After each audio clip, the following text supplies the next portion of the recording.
Hari itu, bau kopi hangus dan kain cadar yang berkerut memenuhi bilik kecil yang kami kongsi di sebuah motel murah di Kuala Kangsar.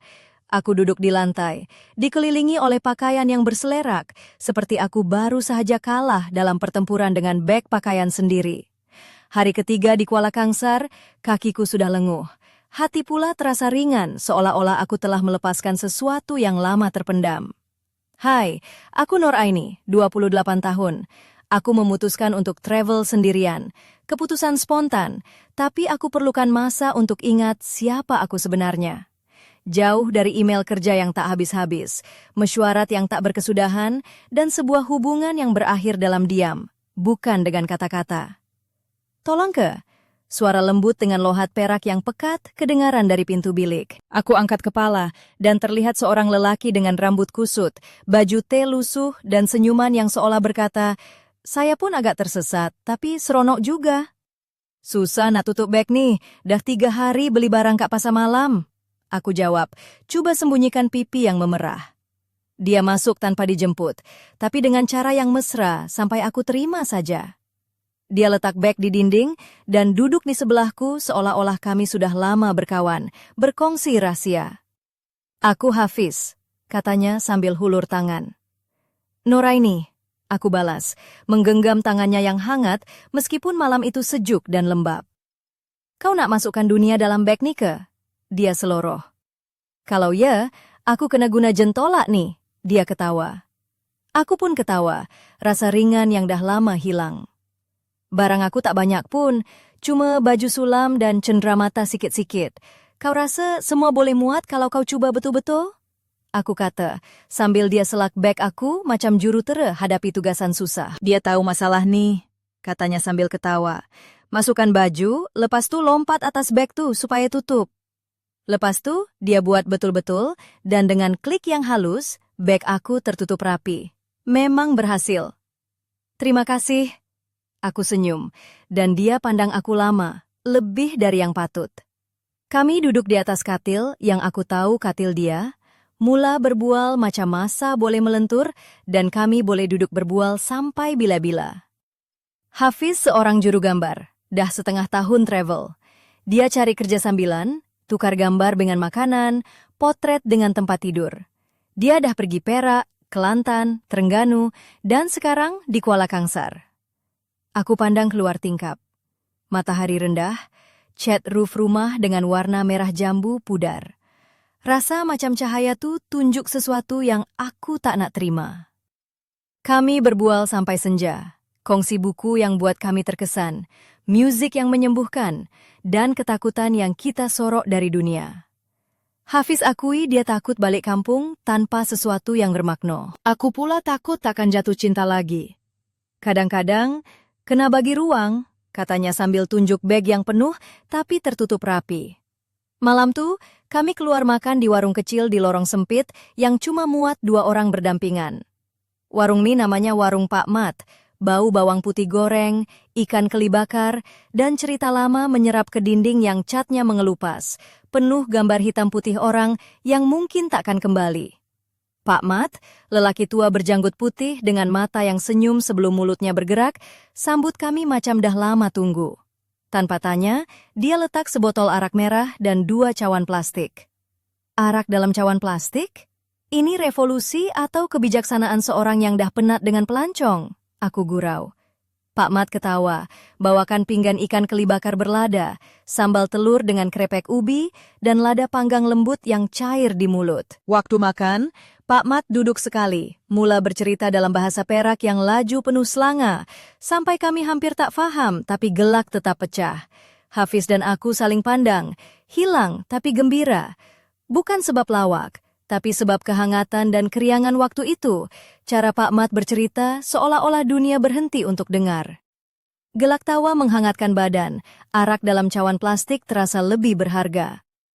"Kau tahu, orang Perak ni degil," aku cuba teka. Pak Mat sambung, "Alah, Tok Said tak suka ikan masin," sambil lap arak yang tumpah dengan tisu. "Jangan risau, lawak bukan pada kata, tapi pada kegembiraan," dia kata perlahan. Bila kami keluar, malam sudah menyelimuti Kuala Kangsar. Lampu jalan corong cahaya ke batu-batu jalan. Jauh kedengaran alunan violin dari suatu sudut. Kami berjalan senyap, hampir sentuh jari. Hafiz berhenti bawah lengkungan lampu kuning.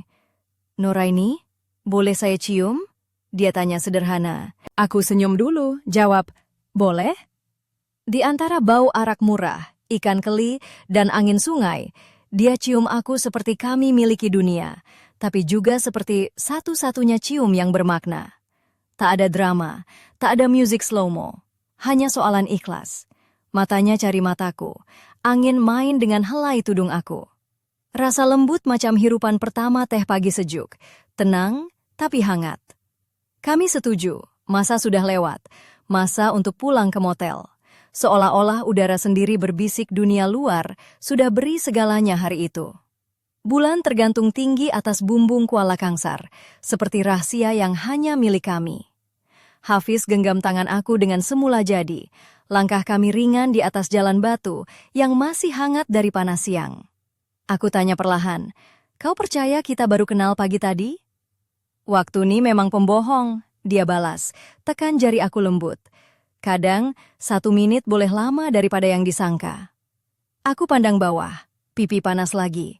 Aneh, setelah bertahun aku coba jadi kuat, kini aku rasa selesa. Jadi aku sendiri. Tanpa topeng, tanpa sandiwara, cuma aku, kaki yang penat, beg tertutup dan hati terbuka. Kami sampai ke motel, lorong sempit di mana bayang menari dengan cahaya lampu. Bangunan lama, tingkap kayu mengelupas, bau yang sama yang sambut aku tadi, seolah hari berpusing penuh.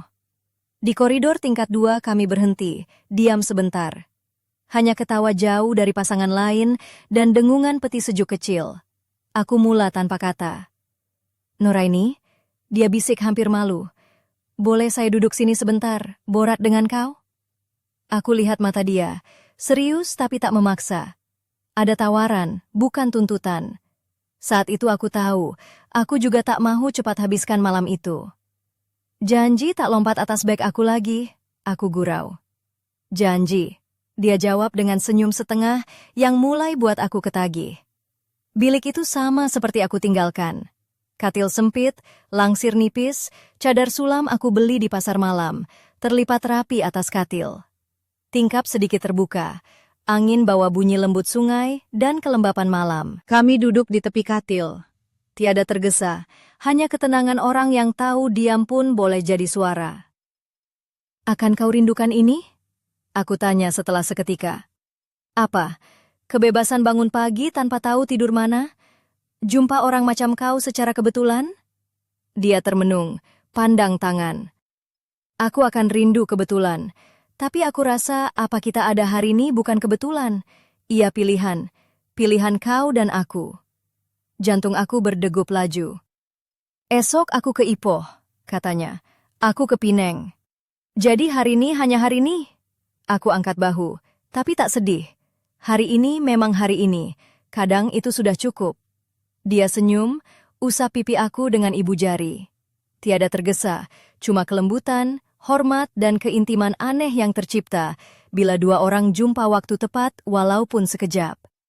Dia berdiri sebelah, jaga jarak supaya tak mengganggu, aku tarik dia perlahan. Dia faham. Kami berciuman lagi, kali ini lebih sebenar, lebih lembut, seakan takut rosakan saat magis itu. Kami biarkan dunia di luar jendela Kuala Kangsar menarik nafas. Bukan macam film, tapi asli, perlahan, penuh jeda dan pandangan mata yang ketawa dalam gelap. Ini jenis pertemuan yang tak perlukan apa-apa selain kehadiran. Bila aku tidur, aku rasa kali ini hidup aku tak penuh sangat sampai tak boleh letak benda baru. Kali ini tak penting sama ada beg boleh tutup atau tak, sebab aku tak nak paksa semua masuk balik. Aku bagi ruang untuk dia, untuk kami, untuk apa sahaja yang sebenarnya itu. Pagi esok kami berpisah, masing-masing ikut jalan sendiri. Dengan genggaman tangan terakhir yang kuat, dia berpaling dan pergi. Beg bergoyang di belakang, langkahnya hilang di lorong batu di antara rumah warna-warni Kuala Kangsar. Aku melangkah ke stesen kereta api lebih ringan dari masa aku tiba. Tak perlu pandang belakang. Perpisahan itu bukan pengakhiran, Mungkin hanya jumpa lagi tersembunyi di sebalik selubung kata selamat tinggal sehingga jalan kita bersilang lagi. Selepas pertemuan singkat di Kuala Kangsar, aku pulang ke rumah di Ipoh dengan hati yang penuh rasa ingin tahu dan sedikit kekeliruan. Aku Nur Aini, 28 tahun, yang sebelum ini hanyut dalam rutin harian kerja dan hubungan yang hambar, kini mula merasai getaran baru dalam hidup. Seolah-olah aku sedang membuka halaman baru yang belum pernah aku baca. Hari itu, aku berdiri di tepi tingkap rumah, mengenang kembali malam terakhir bersama Hafiz. Bayangan senyumannya, bau arak murah dan bau ikan keli bakar dari warung Pak Mat masih melekat di hidungku. Aku buka laptop, dan di situ ada satu email dari Hafiz. Ringkas, tapi penuh harapan. Dia ingin bertemu di Ipoh, katanya, dan mahu berkongsi lebih banyak cerita melalui lensanya. Aku tersenyum sendiri, rasa macam pelakon dalam drama Melayu yang tiba-tiba dapat watak utama dalam kisah hidup sendiri. Aku pun mula bersiap untuk pertemuan kami. Aku pilih baju kurung modern berwarna ungu lembut, ada corak bunga kecil di hujung lengan, dengan tudung satin yang berkilat di bawah cahaya petang. Kasut balerina hitam yang sudah mula lusuh aku sarung, sementara cincin perak yang diwarisi dari arwah nenek terpancar di jariku. Aku sampai ke sebuah kafe kecil di tengah bandar Ipoh, namanya Warung Mamak Madu. Bau teh tarik dan roti canai memenuhi udara. Hafiz sudah ada di situ, duduk santai dengan kamera tergantung di leher, matanya bersinar penuh semangat. Nuraini, kau datang juga. Dia tersenyum, sambil bangun menyambut. Lama tak jumpa. Aku balas senyuman, rasa sedikit gugup tapi lega. Duduk di meja kecil yang beralaskan kain batik, kami mula berbual. Hafiz bercerita tentang pengalamannya mengembara, tentang gambar-gambar yang dia rakamkan, dan impiannya untuk mengadakan pameran foto di Ipoh. Aku pula menceritakan tentang rutin kerja, tentang rasa kosong yang aku coba isi dengan perjalanan ini. Kalau kau rasa hidup kau macam bag yang susah nak tutup, mungkin kau kena keluarkan beberapa benda dulu. Hafiz berseloroh sambil mengacungkan jari telunjuk. Aku tergelak kecil. Kalau macam tuh, aku rasa kau kena tolong aku keluarkan komputer kerja aku. Aku balas. Dia ketawa, dan aku rasa hangat di dada. Bukan sebab kopi yang diminum, tapi sebab kehadirannya yang membuat aku rasa selamat. Kami berjalan-jalan selepas itu, menyusuri lorong-lorong lama Ipoh yang penuh dengan mural warna-warni dan kedai kopi klasik. Hafiz ambil gambar aku yang sedang tersenyum. Rambut disibakkan angin petang, tudung berkilat menari renyah. Cantik kau nih, macam bunga raya yang tengah mekar. Dia puji sambil senyum nakal. Aku tersipu, tapi balas. Kalau bunga raya, kau mesti lebah yang nak hisap madu nih. Dia ketawa kuat. Kalau macam tuh, aku harap aku bukan lebah yang menyakitkan. Malam semakin larut, kami berhenti di tepi Sungai Kinta, menatap lampu bandar yang berkilauan di air. Suasana tenang, hanya bunyi air dan angin malam menemani. Kadang-kadang, kau rasa dunia ini terlalu besar untuk kita. Tapi sebenarnya, dunia ini luas, sebab nak bagi ruang untuk segala kemungkinan. Hafiz berkata perlahan. Aku pandang matanya, rasa sesuatu yang sukar digambarkan dengan kata-kata mula merebak dalam hati. Tapi, Hafiz, apa yang kau cari sebenarnya dalam semua perjalanan nih? Aku tanya. Dia diam sekejap, kemudian jawab, aku cari tempat yang aku boleh panggil rumah. Bukan tempat, tapi perasaan. Harapnya aku boleh jumpa itu dengan kau. Aku rasa dada aku berdegup kencang, seperti ada tarikan yang tak dapat aku tolak. Tiba-tiba, teleponku bergetar. Satu message dari nomor tidak dikenali. Aku buka message itu, dan mata aku membulat. Nuraini, berhati-hati dengan Hafiz. Ada rahasia yang dia sorokkan. Aku pandang Hafiz yang sedang tersenyum. Ada sesuatu yang berkelip di matanya, tapi aku tak pasti apa. Hati aku mula berdebar bukan sebab cinta, tapi sebab misteri yang baru bermula. Apa rahasia Hafiz? Adakah aku benar-benar kenal dia? Dan adakah kisah kami akan berakhir seperti yang aku bayangkan? Malam itu, aku tidur dengan 1000 persoalan, dan rasa bahwa perjalanan hidup aku baru sahaja bermula dengan satu babak penuh teka-teki. Pagi di Ipoh menyambut aku dengan kabus nipis yang menyelubungi bandar lama itu, seperti selimut misteri yang belum terungkai. Aku, Noraini, berdiri di tepi meja makan kecil di dapur rumah pusaka nenek, mengenang pesan message aneh malam tadi. Berhati-hati dengan Hafiz, bunyinya. Aku coba gelak sendiri. Mungkin dia cuma nak buat drama film Melayu, kan? Tapi kalau betul ada rahasia, macam mana aku nak tahu? Aku pilih baju kurung modern berwarna biru lembut, beralun halus di hujung lengan dan pinggang. Tudung chiffon yang aku lilit kemas, dan gelang tangan emas nipis yang selalu aku pakai sebagai penenang hati. Kasut sendal kulit yang sudah lusuh aku pakai. Sebab hari ini aku berjanji nak jalan-jalan cari jawapan. Aku mula dengan singgah di warung kopi kegemaran nenek, warung kopi Pak Man, yang terletak di lorong kecil bersebelahan stesen bas. Bau kopi panggang segar menyapa hidung, dan suara riuh pelanggan yang sedang berkumpul menambah warna pagi itu. Aku pesan secawan kopi O kosong, sambil duduk di bangku kayu yang sudah reput sedikit. Tiba-tiba, seorang lelaki tua dengan topi songkok dan janggut putih datang duduk di sebelahku. Kau Noraini kan?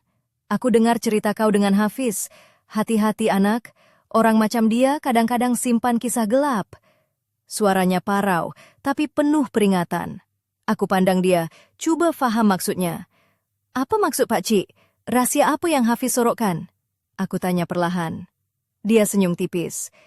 Dunia ni luas, anak. Ada yang kita nampak, ada yang kita tak nampak. Hafiz ni bukan orang biasa. Dia pernah terlibat dengan sesuatu yang boleh buat hidup dia dan orang sekeliling jadi kacau. Aku rasa jantung aku berdebar, tangan sejuk tiba-tiba. Tapi dia seorang yang baik, aku rasa. Aku cuba mempertahankan Hafiz. Kadang-kadang, orang baik pun ada rahasia. Rahasia yang kalau terbongkar, boleh hancurkan semua yang dia sayang.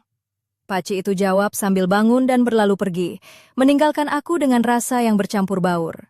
Selepas itu, aku berjalan menyusuri jalan-jalan lama Ipoh, tempat di mana Hafiz suka menghabiskan masa, merakam gambar. Aku singgah di sebuah galeri seni kecil, galeri seniman muda, di mana Hafiz pernah ada pameran solo kecil. Aku bertanya-tanya kepada penjaga galeri tentang Hafiz. Dia memang berbakat, tapi ada masa dia hilang dari sini beberapa minggu. Orang kata dia ada masalah dengan beberapa individu yang tak suka cara dia ambil gambar. Kata penjaga itu sambil matanya menyapu ke arah rak gambar. Aku ambil nafas panjang. Masalah macam mana? Bahaya ke? Aku tanya lagi. Penjaga itu pandang aku serius.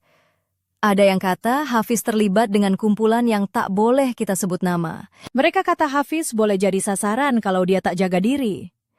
Aku coba lawan rasa takut yang tiba-tiba datang. Tapi kenapa dia tak cerita pada aku? Penjaga galeri senyum pahit. Kadang-kadang kita tak cerita sebab takut orang yang kita sayang jadi takut. Aku keluar dari galeri dengan kepala penuh persoalan. Bayangan Hafiz di tepi sungai Kinta malam tadi berlegar di minda. Senyuman dia, mata dia, semuanya kelihatan jujur. Tapi kini aku tahu, mungkin ada sisi lain yang dia coba sembunyikan.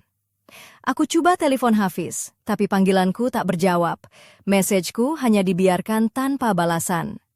Malam itu, aku duduk di beranda rumah. Angin malam menghembus lembut, menyejukkan hati yang panas dengan kerisauan. Tiba-tiba, teleponku bergetar. Mesej dari nomor yang sama. Jangan percaya semua yang kau dengar. Hafiz bukan siapa yang kau pikir dia. Esok malam, di Taman Rekreasi Sultan Abdul Aziz, aku akan beritahu semuanya. Aku terdiam, jantung berdegup laju. Adakah aku bersedia untuk tahu kebenaran? Atau adakah ini permulaan babak yang lebih gelap dalam cerita hidup aku? Langit malam Ipoh seolah-olah menyimpan rahasia yang belum terungkap. Aku tahu, esok malam akan menjadi titik balik yang menentukan segalanya. Malam itu, lampu jalan di Taman Rekreasi Sultan Abdul Aziz berkelip-kelip, memantulkan bayang-bayang pokok kelapa yang berdiri teguh, seperti saksi bisu segala rahasia yang tersembunyi. Aku, Noraini, melangkah perlahan di laluan berlampu itu, berbalut baju kurung merah jambu dengan corak bunga cempaka yang halus, tudung satin lembut yang berkilat di bawah cahaya lampu, dan kasut balerina hitam yang sudah mula lusuh, seolah-olah aku bersiap untuk satu episode baru dalam drama hidupku. Hati berdebar bukan karena takut, tapi karena campuran rasa ingin tahu dan was-was. Ini macam nak jumpa hantu. Aku bisik pada diri sendiri. Tapi kalau hantu tuh Hafiz, mungkin ada sebab dia tak pernah tunjuk muka sebenar. Aku sampai di sebuah bangku kayu yang sedikit usang, tempat yang disebut dalam message tadi. Duduk seorang lelaki bertopi songkok hitam, wajahnya terselubung bayang, tetapi aku kenal dari suara. Pak Cik yang beri amaran aku di warung kopi tadi. Nuraini, dia panggil perlahan. Kau dah sampai. Kau sedia dengar kebenaran. Aku angguk, cuba steady walaupun jantung berdegup laju. Dengar sini, Hafiz nih bukan sekadar juru gambar biasa. Dia terlibat dengan kumpulan rahasia yang bergerak di belakang tabir. Bukan geng-gangster biasa, tapi mereka yang ada kuasa dalam dunia seni dan politik. Gambar yang dia ambil bukan sekadar gambar. Ada maklumat tersembunyi yang boleh mengubah segalanya. Pakcik itu berbisik, matanya bersinar penuh waspada. Aku cuba memahami, tapi kepala aku berputar. Macam mana aku boleh percaya semua ni? Hafiz tak pernah cakap apa-apa. Pakcik itu senyum pahit, sebab dia cuba lindungi kau. Tapi sekarang, kau dah terlibat. Kau kena waspada. Tiba-tiba, bunyi langkah kaki dari jauh menarik perhatian kami. Seorang wanita muda muncul, memakai baju kebaya biru tua, rambutnya terurai, wajahnya cantik tapi serius. Dia pandang aku dan pakcik itu dengan penuh maksud. Nuraini, aku Zara. Aku kenal Hafiz lama. Dia tak suka kau tahu semua ni, tapi aku rasa kau berhak tahu, katanya sambil duduk di sebelah. Aku pandang dia, tertanya-tanya apalagi rahasia yang tersembunyi. Zara mula bercerita. Hafiz pernah ambil gambar seorang tokoh penting yang terlibat dalam skandal besar. Gambar tuh boleh hancurkan karier orang itu. Tapi selepas itu, dia mula dikejar dan diancam. Dia coba lari, tapi bayang-bayang itu tak pernah hilang. Aku terdiam, membayangkan betapa berat beban yang Hafiz tanggung selama ini. Kenapa kau datang beritahu aku? Aku tanya. Zara menghela nafas. Sebab aku nampak kau bukan orang biasa. Kau ada kekuatan yang Hafiz tak ada. Dan aku takut sesuatu buruk akan berlaku kalau kau terus dekat dengan dia tanpa tahu kebenaran. Aku rasa darah menggelegak antara marah dan risau. Apa aku patut buat sekarang? Zara pegang tangan aku dengan lembut. Jangan terus percaya Hafiz sepenuhnya, tapi jangan juga tolak dia. Kau kena selidik sendiri, dan hati-hati dengan orang di sekeliling kau. Kami berdiam, hanya bunyi angin dan daun yang bergesel menemani malam itu. Tiba-tiba, telepon aku bergetar, message dari Hafiz. Nuraini, kalau kau sayang aku, jangan dengar cakap sesiapa. Jumpa aku di tempat biasa esok. Ada sesuatu yang aku nak tunjuk. Aku pandang Zara, dia angguk perlahan. Malam itu, aku tidur dengan minda penuh tanda tanya. Adakah Hafiz benar-benar orang yang aku kenal, atau ada sisi gelap yang selama ini aku tak nampak? Dan lebih penting, adakah aku bersedia untuk hadapi apa sahaja yang bakal datang? Di sebalik cahaya bulan yang lembut, aku tahu, kisah ini baru sahaja bermula, dan perjalanan mencari kebenaran akan membawa aku ke tempat yang tak pernah aku bayangkan. Pagi yang lembut di Ipoh membawa harapan baru. Aku, Nuraini, bangun dengan perasaan bercampur baur, teruja, takut, dan penuh tanda tanya. Baju kurung hijau zamrud yang aku pilih pagi itu terasa seperti perisai, manakala tudung shifon putih yang aku lilit kemas memberikan sedikit ketenangan. Kasut balerina yang sudah lusuh aku sarung seperti biasa, bersiap untuk hari yang mungkin mengubah segalanya. Aku menuju ke kafe kecil di Jalan Raja di Hilir, tempat biasa kami bertemu, tempat Hafiz janji nak tunjuk sesuatu yang penting. Bau kopi segar dan bunyi gelas beradu memenuhi ruang, tapi aku fokus pada detik yang akan datang. Hafiz sudah menunggu, berdiri di sudut dengan kamera di tangan. Wajahnya sedikit letih, tapi matanya penuh semangat. Dia menyambut aku dengan senyuman yang penuh harapan dan sedikit ragu. Nuraini, terima kasih kerana datang, katanya perlahan. Aku duduk di hadapannya, coba mengawal degupan jantung yang semakin laju. Aku nak tunjuk sesuatu, katanya sambil keluarkan sebuah flash drive dari poket jaketnya. Aku ambil flash drive itu. Rasa beratnya bukan dari segi fizikal, tapi dari maksud yang tersirat. Kau kena tengok nih, tapi hati-hati. Ini bukan untuk semua orang, dia berbisik. Kami berpindah ke sebuah bilik kecil di belakang kafe, tempat Hafiz biasa edit gambar. Lampu malap dan bau cat baru memenuhi ruang, memberikan suasana tegang dan misteri. Dia sambungkan flash drive ke komputer dan mula menunjukkan satu siri gambar-gambar yang aku tak sangka akan aku lihat. Gambar-gambar itu bukan sekadar potret biasa. Ada wajah-wajah yang dikenali dalam dunia politik dan seni Malaysia, bersama-sama dalam situasi yang mencurigakan. Ada gambar pertemuan rahasia di sebuah rumah agam di Bukit Tinggi. Ada gambar dokumen dan wang tunai yang diserahkan secara sembunyi. Aku ambil gambar nih masa aku coba selamatkan diri dari kumpulan yang aku ceritakan tadi. Hafiz kata, sambil matanya berkaca. Aku tengok gambar-gambar itu, rasa jantung berdegup kencang, campuran takut dan ingin tahu. Tapi kenapa kau simpan semua nih? Aku tanya. Karena aku takut. Aku takut kalau benda nih bocor, bukan aku je yang kena. Kau pun akan terlibat. Dia jawab. Aku terdiam. Coba hadam semua maklumat yang baru aku terima. Tiba-tiba, telepon Hafiz berdering. Dia angkat, dan wajahnya berubah serius. Kau dengar nih Noraini, ada orang datang cari aku. Katanya cepat. Kami keluar dari bilik, tapi suasana di luar kafe terasa lain, seperti ada mata yang mengawasi.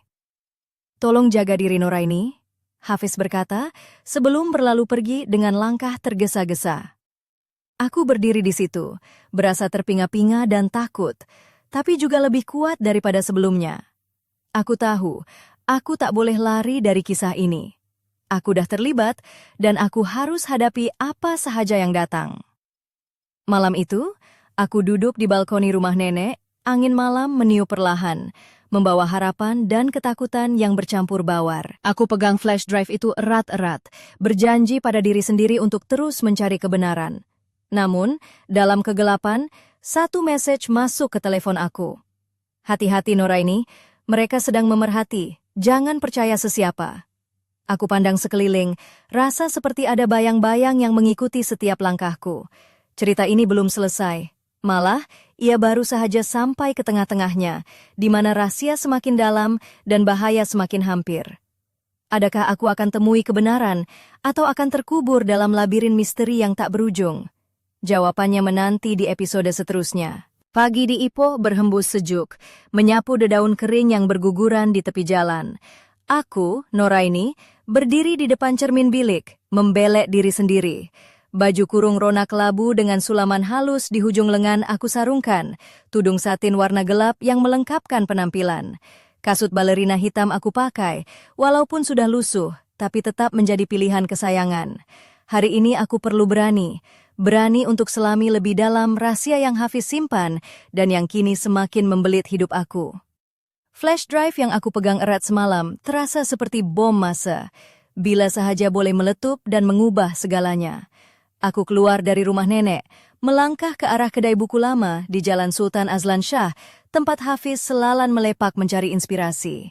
Bau buku lama dan kayu lapuk memenuhi udara, memberikan suasana nostalgia yang aneh.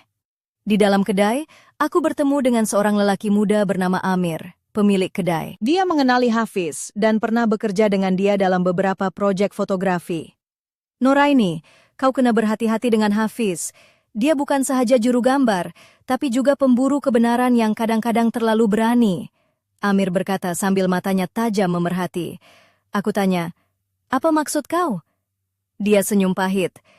Dia pernah terlibat dengan kumpulan rahasia yang nak tutup cerita besar. Aku sendiri pernah hampir kena sebab bantu dia. Aku terkejut. Macam mana kau boleh bantu dia? Amir tunjuk sebuah buku nota lusuh, penuh dengan catatan dan gambar-gambar kecil yang disisipkan di antara halaman. Ini adalah hasil kerja kami, tapi ada sesuatu yang lebih besar sedang berlaku. Kau kena tahu, Noraini, Hafiz bukan satu-satunya yang berhadapan dengan bahaya. Aku pandang dia dengan serius. Bahaya macam mana? Orang-orang kuat yang tak mahu rahasia mereka terbongkar. Mereka ada kuasa dan cara yang tak masuk akal. Amir menjawab. Aku rasa darah berdesir, tapi juga rasa kuat dalam hati. Aku tak boleh mundur sekarang. Selepas berbual, aku berjalan ke taman berdekatan. Duduk di bangku kayu, aku keluarkan flash drive dan coba lihat semula gambar-gambar dari Hafiz. Setiap gambar membawa cerita yang lebih dalam, lebih gelap, lebih berbahaya. Tiba-tiba, telepon aku bergetar. Message dari Hafiz. "Jumpa aku di jeti Sungai Perak malam ini. Ada sesuatu yang penting." Hatiku berdegup laju. Adakah ini peluang untuk aku faham lebih jelas atau jebakan yang menanti? Malam itu, aku pakai baju kurung merah merun yang agak ketat di badan, menonjolkan lengkung halus. Tudung shifon hitam aku lilit kemas, dan kasut tumit rendah yang jarang aku pakai. Aku mahu tampil yakin, walaupun dalam hati penuh ketakutan. Di jeti Sungai Perak, suasana sunyi. Hanya bunyi air menghempas dan langit dipenuhi bintang. Hafiz sudah menunggu dengan kamera di tangan. Wajahnya serius, tapi penuh harapan. Dia hulur sebuah sampul surat tebal. "Nuraini, ini adalah kunci untuk semua teka-teki. Bacalah bila kau sudah bersedia." Aku ambil sampul itu, rasa beratnya seperti membawa beban dunia. Tiba-tiba, suara dari belakang membuat kami terkejut. Seorang lelaki bertopi hitam muncul dari bayang-bayang, matanya tajam menatap kami. "Berhenti, jangan buat apa-apa yang boleh membahayakan kita semua." Suara itu tegas dan dingin. Hafiz dan aku bertukar pandang, ketegangan melanda udara malam itu. Adakah ini permulaan babak baharu yang lebih gelap? Atau adakah kami sudah terlalu jauh untuk kembali? Aku tahu, perjalanan ini belum selesai. Malah, ia semakin mendalam dan berbahaya. Cerita kami baru saja memasuki fasa yang paling mencabar. Apa yang akan berlaku seterusnya? Saksikan di episode akan datang. Malam semakin larut ketika aku, Nuraini, berdiri di tepi Sungai Perak, disulami oleh bayang-bayang gelap yang melingkari jeti sunyi itu. Baju kurung merah merun yang aku pakai seolah-olah membakar kulitku sendiri dalam dinginnya angin malam. Tudung shifon hitam yang aku lilit kemas berombak perlahan, manakala kasut tumit rendah yang jarang aku gunakan kini terasa seperti beban, seolah-olah setiap langkah membawa aku lebih jauh ke dalam labirin rahasia yang belum terungkai. Lelaki bertopi hitam itu masih berdiri tegak, matanya penuh waspada, memerhati setiap gerak-geriku kami. Hafiz memegang erat sampul surat tebal yang baru saja aku terima. Wajahnya kelihatan tegang, namun ada keteganan yang tidak pernah aku lihat sebelum ini. "Siapa kau? Kenapa kau mengganggu kami?" Suara Hafiz bergema dengan nada tegas. Lelaki itu menghela nafas panjang. "Nama saya Rahim. Saya di sini bukan untuk menyakiti, tetapi untuk memberi amaran. Kau, Nuraini dan Hafiz, sudah terlibat lebih dalam daripada yang kau sangka." Aku coba mengawal degupan jantung yang semakin kencang. "Apa maksud kau? Apa sebenarnya yang berlaku?" Rahim melangkah lebih dekat. Wajahnya diteraina oleh cahaya lampu jeti yang berkelip-kelip. Kumpulan yang Hafiz coba dedahkan itu bukan sekadar kumpulan biasa. Mereka ada kuasa besar dalam politik dan perniagaan, dan mereka tidak akan segan untuk menggunakan apa sahaja cara untuk memastikan rahasia mereka kekal tersembunyi. Aku menelan air liur, rasa takut mula menyelinap masuk. Macam mana aku boleh selamat? Rahim tersenyum sayu. "Selamat? Tidak ada jaminan di dunia ini. Tapi aku boleh membantu kau dan Hafiz untuk keluar dari masalah ini." Hafiz memandangku, mencari jawaban dalam mataku. Aku tahu aku perlu buat keputusan, percaya pada Rahim atau terus bergantung pada insting aku sendiri. Tiba-tiba aku rasa macam dalam film aksi. Aku berseloroh, coba mengurangkan ketegangan. Tapi tak ada hero yang datang selamatkan lagi nih. Rahim ketawa kecil. "Kalau kau nak hero, kau kena jadi hero untuk diri sendiri dulu." Kami bertiga duduk di bangku kayu berhampiran jeti, berbincang rancangan untuk melindungi diri dan mengungkap kebenaran tanpa membahayakan nyawa kami. Rahim menunjukkan dokumen dan bukti yang dikumpulkan tentang kumpulan rahasia itu. Ini adalah senarai nama, lokasi pertemuan, dan bukti transaksi yang mereka coba sembunyikan. Aku memerhati dokumen itu dengan teliti, merasakan beban tanggung jawab yang semakin berat di bahu. Tiba-tiba, bunyi siren polis kedengaran dari jauh, menghancurkan ketenangan malam. "Kita kena bergerak sekarang," Rahim berbisik tegas. Kami berlalu meninggalkan jeti dengan langkah cepat, menyusuri lorong-lorong gelap Ipoh yang hanya diterangi cahaya lampu jalan. Setiap bayang dan bunyi terasa seperti ancaman yang mengintai. Dalam perjalanan, Hafiz menggenggam tanganku erat. Noraini, aku minta maaf kalau aku udah bawa kau ke dalam masalah nih. Aku tersenyum, walaupun hati penuh debar. Hafiz, kita hadapi sama-sama. Tak ada jalan balik sekarang. Di sebalik kegelapan malam, aku tahu perjalanan ini bakal menguji kekuatan dan keberanian aku lebih daripada apa yang pernah aku bayangkan. Apa misteri yang bakal terbongkar? Siapakah musuh sebenar yang mengintai dari bayang-bayang? Dan adakah aku mampu bertahan? Semua jawaban menanti di episode seterusnya, di mana kebenaran dan bahaya bertembung dalam satu detik yang menentukan. Kabut pagi menyelimuti Bandar Ipoh ketika aku, Noraini, melangkah keluar dari rumah nenek dengan perasaan yang bercampur baur. Baju kurung berwarna ungu lembut yang aku pilih pagi itu mengalir lembut menutupi tubuhku, sementara tudung chiffon putih yang aku lilit kemas memberikan kesan anggun namun sederhana. Kasut balerina hitam yang sudah agak lusuh, aku sarung dengan yakin, meskipun hati penuh dengan kerisauan. Malam tadi, selepas pertemuan dengan Rahim dan Hafiz, segala-galanya berubah. Aku tahu, aku kini terjerat dalam jaringan rahasia yang lebih besar dari apa yang aku sangka. Namun, aku tidak mahu lari. Aku mahu tahu kebenaran, walaupun ia membawa risiko. Aku menuju ke sebuah kafe kecil di Jalan Mustafa Al-Bakri, tempat Hafiz pernah kata kami boleh berbincang tanpa gangguan. Bau kopi segar dan bunyi gelas beradu memenuhi ruang, namun aku fokus pada misi yang semakin berat. Hafiz sudah menunggu, duduk di sudut dengan kamera tergantung di leher. Wajahnya kelihatan letih, tapi matanya penuh harapan. "Kau datang juga?" katanya lembut sambil tersenyum. Aku duduk di hadapannya, coba mengawal degupan jantung yang semakin laju. "Kita perlu buat sesuatu," katanya serius. "Aku ada satu tempat rahasia di Bukit Larut. Tempat itu selamat untuk kita berbincang tanpa risau dikesan." Aku angguk, bersedia untuk apa sahaja. Kami berdua menaiki motosikal Hafiz, meluncur perlahan di jalan berliku menuju Bukit Larut. Angin malam dingin menyapa wajahku, membawa ketenangan sementara dari segala kekusutan. Sesampainya di sebuah pondok kayu kecil yang tersembunyi di antara pepohonan, kami duduk berdua, dikelilingi oleh kegelapan dan bunyi alam semula jadi. Hafiz membuka laptop dan memulakan penyelidikan lebih mendalam tentang kumpulan rahasia itu. Mereka ada pengaruh besar dalam pemerintahan dan perniagaan. Jika kita ingin dedahkan mereka, kita perlu bukti yang kukuh. Aku pandang dia, rasa takut bercampur semangat. Tapi bagaimana kalau mereka tahu kita coba buka rahasia ini? Dia menarik nafas dalam.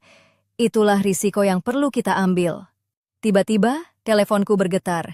Message dari nomor tidak dikenali. "Berhenti sekarang, atau terima akibatnya." Aku dan Hafiz saling pandang, ketegangan meningkat. "Ini bukan amaran kosong," Hafiz berkata perlahan. "Mereka semakin dekat." Aku coba tersenyum. "Kalau macam nih, kita kena jadi macam watak dalam drama aksi, kan?" Dia ketawa kecil. "Tapi kita bukan pelakon, Noraini. Ini reality." Malam itu, di pondok kecil Bukit Larut, kami merancang langkah seterusnya. Aku tahu, setiap detik membawa bahaya, tapi juga peluang untuk membebaskan diri dari belenggu rahasia yang membelenggu. Dalam kegelapan hutan, aku merasa sesuatu yang lebih besar sedang menanti. Satu kebenaran yang mungkin mengubah hidup aku dan Hafiz selamanya. Adakah kami mampu bertahan? Siapakah musuh sebenar yang mengintai?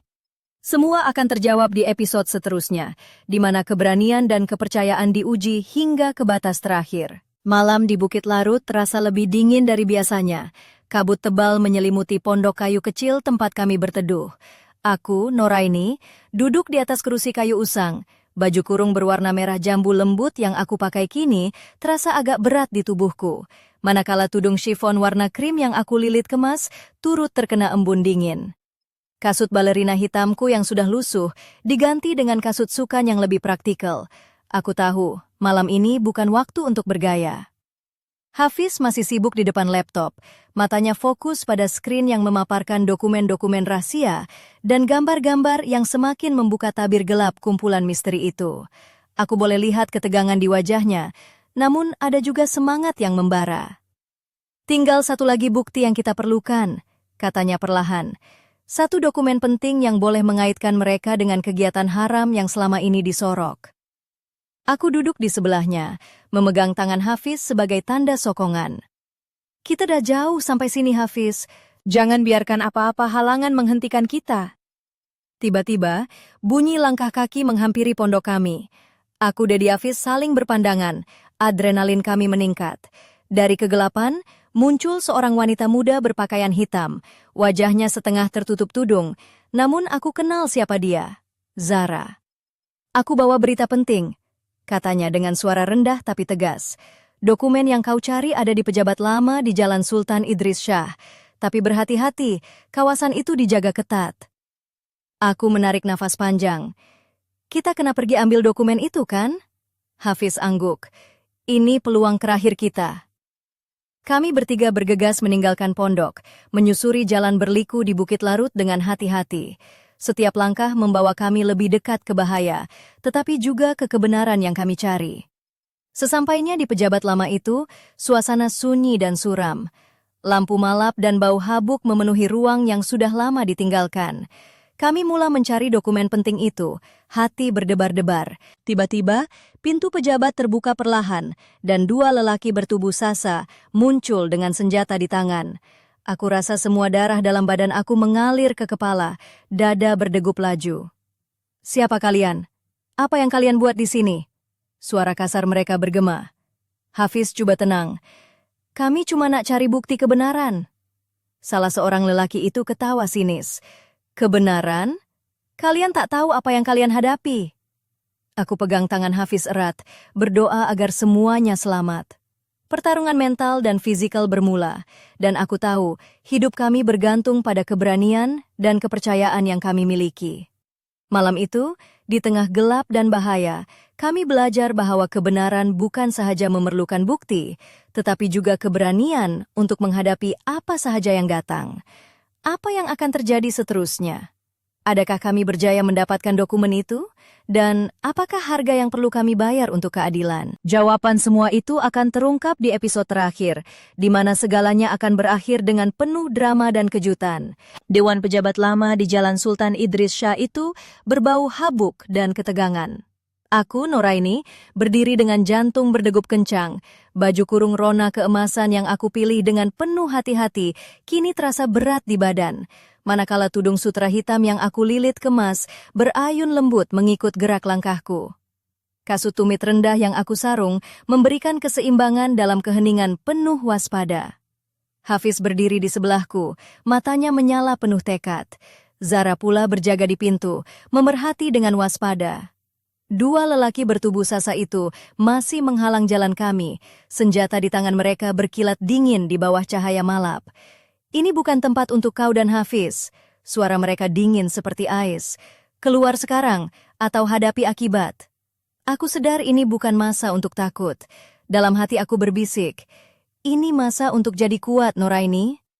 Hafiz melangkah maju, suara tenang tapi penuh kekuatan. Kami hanya mahu keadilan. Bukti yang kami cari akan mendedahkan keburukan yang selama ini disembunyikan. Salah seorang lelaki itu ketawa sinis, tapi tiba-tiba pintu belakang terbuka dan beberapa polis menyusup masuk dengan senjata terangkat. "Berhenti, polis!" jerit seorang pegawai. Ketegangan berubah menjadi kekalutan. Lelaki bertubuh sasa itu coba melarikan diri, tapi polis dengan pantas menangkap mereka. Aku menarik nafas lega, tapi hati masih berdebar. Hafiz menyerahkan sampul surat tebal yang kami temui kepada pegawai polis. Kebenaran akan terbongkar, katanya perlahan. Aku pandang Hafiz, senyuman terukir di wajahnya. Kita buat ini bersama, aku kata, jari kami bersatu. Malam itu, kami duduk di tepi Sungai Perak, menyaksikan lampu bandar berkelip-kelip seperti harapan yang baru menyala.